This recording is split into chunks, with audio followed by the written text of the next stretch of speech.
Bobby Carl, a devastating update tonight. We now know that the victim has died from her injuries.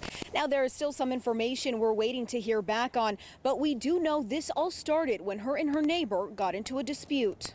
We know police are still looking for a fifth suspect. That's right, Amanda. Police tell me 4 people are in custody, and they're still looking for one more that they believe may have taken off on foot and still has some information. The citizens of Potawatomi Nation wanted to come up with a free event for Oklahomans to enjoy. A trip to Albuquerque, New Mexico, giving them the idea to soar to new heights. Her 2 caretakers have been arrested. Court filings out of Maricopa County, Arizona say one of them, Ivan Adams, was arrested on a pending murder charge.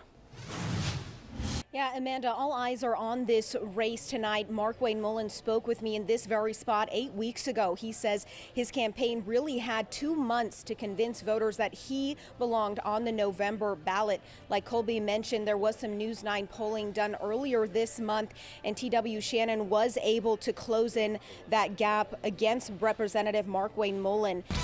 The youngest member of the legislature is now gearing up for his first session. His name's Arturo Alonso, and he will represent House District 89, Southwest OKC, at just 23 years old.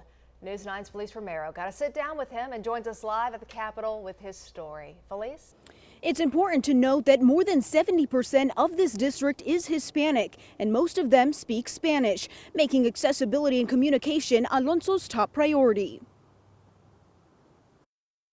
At just 23, Arturo Alonso is making his mark on Oklahoma. It was a tough decision because politics is not something I really thought about getting myself into. And that's for many reasons. For one, I didn't see people that looked like me. A recent graduate from the University of Oklahoma, Alonso had his sights set on an engineering job in Austin when the opportunity to run for a House seat came knocking. There was a group of leaders that I had involved myself with whenever I was in high school.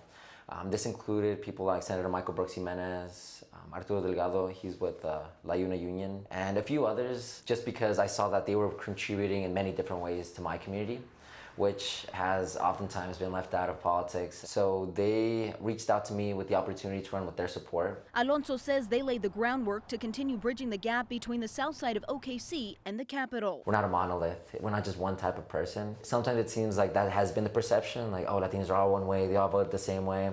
But that's not at all the case. I mean, we have Latinos that are progressive, conservative, Latinos that have been here for generations, but also Latinos that are newly migrants to the state. Not only does he relate to his constituents, but he understands the importance of having a seat at the table, making it a point to hire an all-bilingual staff. Most of my district is Latino or Hispanic. Historically, we haven't had a lot of people that speak our language. Luckily, I'm bilingual. My parents definitely made sure I understood the language growing up, and that's a huge thing. As for his age, arguably we have more stakes in it because we are young and we're literally fighting for our own future. the Starbucks on 63rd Street in Oklahoma City was the first store to go public and start the union process. But after 5 votes were contested, they had to do another count. There's Colin and Kyle and everyone. After 3 months of anticipation. Yes. No. The baristas at Starbucks on 63rd are back counting votes to unionize their store. On May 6th, we had our ballot count, and it was 10 yes, 9 no, and 5 contested ballots. And Starbucks has been contesting ballots for people who have left or moved the store during the election process. An emotional roller coaster for 2 baristas, Tori Smith and Alicia Humphrey. Yes. Oh my. The last one. So nerve-wracking. I was like, I'm just gonna faint over here on the side of the table. I can just walk over my body. At a job that's right to work and an at-will state, you don't have many protections in the workplace. So a union is really the only place you can voice your concerns and also protect yourself. It has to be yes. Yes! A long-awaited victory for the workers in Nichols Hills. We won by 2 votes. Who now get to negotiate better working conditions with their district manager and Starbucks corporate. I really wanted to be involved mostly because we are the ones here on the ground. We're making the food, we're making the drinks, we're talking to the customers. So it's just exciting to have the chance to be at that table to affect the policies that are affecting us so heavily. News 9's Feliz Romero joining us now live in the newsroom with the chilling details. Feliz.